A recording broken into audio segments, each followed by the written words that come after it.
আসসালামু আলাইকুম everyone, welcome to রান্নাঘরের ইতিকথায়। আজকে আমি আপনাদের সাথে টমেটো সস রেসিপি দেখাবো। আর এখন তো প্রচুর পরিমাণ টমেটো হচ্ছে, কারণ টমেটোর সিজন এটা। আর খুবই সস্তা এবং কম দামে আপনারা টমেটো পাবেন। তো এই জন্য টমেটো আপনারা কিনে বেশি করে রেখে তারপর এটাকে সংরক্ষণ করে রাখতে পারেন। আপনারা সস তৈরি করে রাখতে পারেন। তো আমি আপনাদের আজকে যে সসটা তৈরি করে দেখাবো সেটা আপনারা 1 বছরের মতো সংরক্ষণ করে রেখে ইউজ করতে পারেন। তো এখন আমি এই যে এরকমভাবে ছোটো ছোটো টুকরো করে টমেটোগুলো কেটে নিলাম। আর টমেটোগুলো আমি কাটার আগেই ধুয়ে নিয়েছিলাম, তো এখন আর আমার ধোয়ার প্রয়োজন নেই।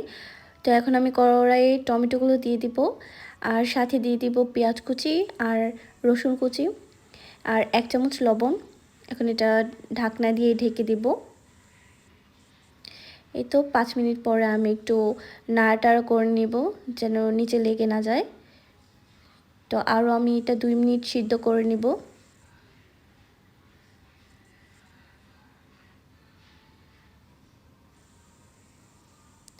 এই তো 2 মিনিট পরে আমি দিয়ে দিব 1 চামচ আদা বাটা।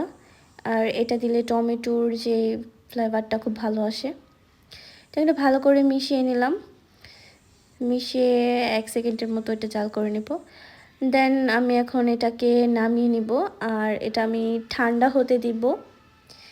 ঠান্ডা হওয়ার পরে আমি এটাকে মিক্সিং বলে দিয়ে দেব ব্লেন্ড করার জন্য।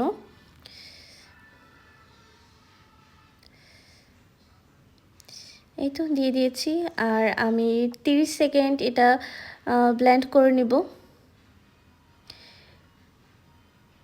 এই তো 30 সেকেন্ড হয়ে গেছে, আর আমার ব্লেন্ড করা হয়ে গেছে। দেখেন কতটা সুন্দর হয়েছে। এখন এটাকে আমি ছাঁকনি দিয়ে ছেঁকে নেব। ছাঁকার পরে এটাকে আবার আমি কড়াইয়ে বসিয়ে দিব। আর এখন আমি এটাকে আরও 5 মিনিট জাল করব। এর আগে আমি দিয়ে দিব চিনি। আর এখানে আমি 2 চামচের মতো চিনি, মানে আপনারা 2 চামচের মতো চিনি দেবেন। আমার এখানে এটা বড় চামচ, তাই আমি 1 চামচ দিয়েছি। আর সাথে দিয়ে দিব মরিচ গুঁড়ো। আর আমি এখানে 2 চামচ মরিচ গুঁড়ো দিয়েছি। দিয়ে ভালো করে এটাকে নাড়তে হবে, আর অনবরত এটা নাড়তে হবে, নাহলে এটা নিচে লেগে যাবে। এখন দিয়ে দিব ভিনেগার, আর আমি এখানে 4 চামচের মতো ভিনেগার দিয়েছি। ভিনেগারটা দিলে টমেটো সসটা অনেক দিন পর্যন্ত সংরক্ষণ করা যায় আর ভালো থাকে, নষ্ট হয় না। এই তো আমি ভালো করে মিশিয়ে নিচ্ছি। এই তো এরকম যখন ঘনত্বটা এরকম হবে, তখন এই তো আমার টমেটো সসটা হয়ে গেছে, একদম পারফেক্ট হয়েছে। দেখেন সসটাকে আমি ঠান্ডা করে নিয়েছি, আর টমেটো সসটা আমি সংরক্ষণের জন্য একটা জারে নিয়ে নিয়েছি।